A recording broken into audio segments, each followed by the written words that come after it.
Hey everyone, Hedgehog here. Last week we saw the 1.0 release of Astroneer, and I haven't really been able to put it down since. It's a ton of fun, and honestly, if you haven't gotten it yet, watch this video and then go get it. It's absolutely worth every penny. The following are tips that I'm sure will be great for total beginners and even veteran players. Alright, let's get down to some tips and tricks for getting started in Astroneer. Grab the starter pack. As soon as you exit the dropship, a landing pad pops up next to the habitat.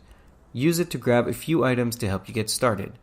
Don't forget to place the oxygenator in the correct slot at the habitat or the tethers won't work. Resources. Astroneer is a light survival game. That means you need ample resources in order to build up a base and to craft improvements to it.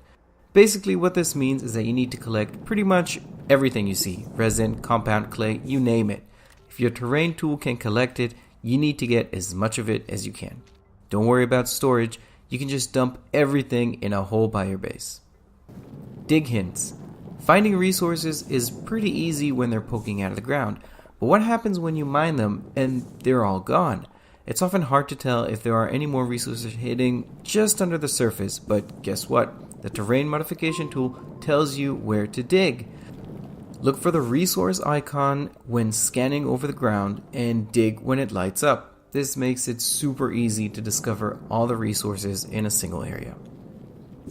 Soil hints. Using a canister with a terrain modification tool is extremely useful as it allows you to use the tool to create shapes. This is super handy for making bridges or getting out of a hole. The terrain modification tool has a clever reticle that shows how much soil is currently stored in your canisters. The inner ring is always blue, but the outer ring changes from brown to blue depending on how much soil is in your canister. Handy. Tethers and shoulder controls. You've probably discovered by now that it's possible to drop tethers simply by pressing T, but did you know that you can also press C and V to activate the shoulder slots? Any item that can be activated manually can be very quickly triggered with the corresponding keyboard shortcuts. This includes small generators, work lights, tethers, even extenders, just to name a few. Rotate things. It's possible to rotate any item you've picked up by pressing C or V.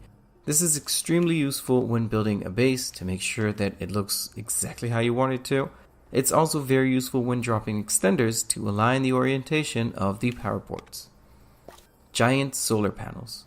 It's possible to craft solar arrays later in the game, but if you're hungry for some power and you got a little lucky, you might have spotted a giant solar panel nearby to your base. All you need to do is drop a line of extenders from your base to the solar panel and presto, free power! Well, as long as the sun shines anyway. It's also possible to drag it closer to your base with a winch if you've got one.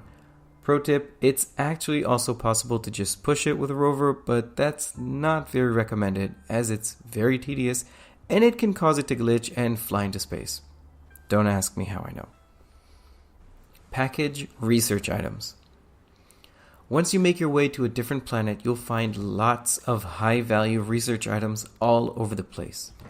Now, it's pretty costly to start a whole new base and get it powered properly to maximize research on site, so it's much better to take the items back to Silva, the starting planet.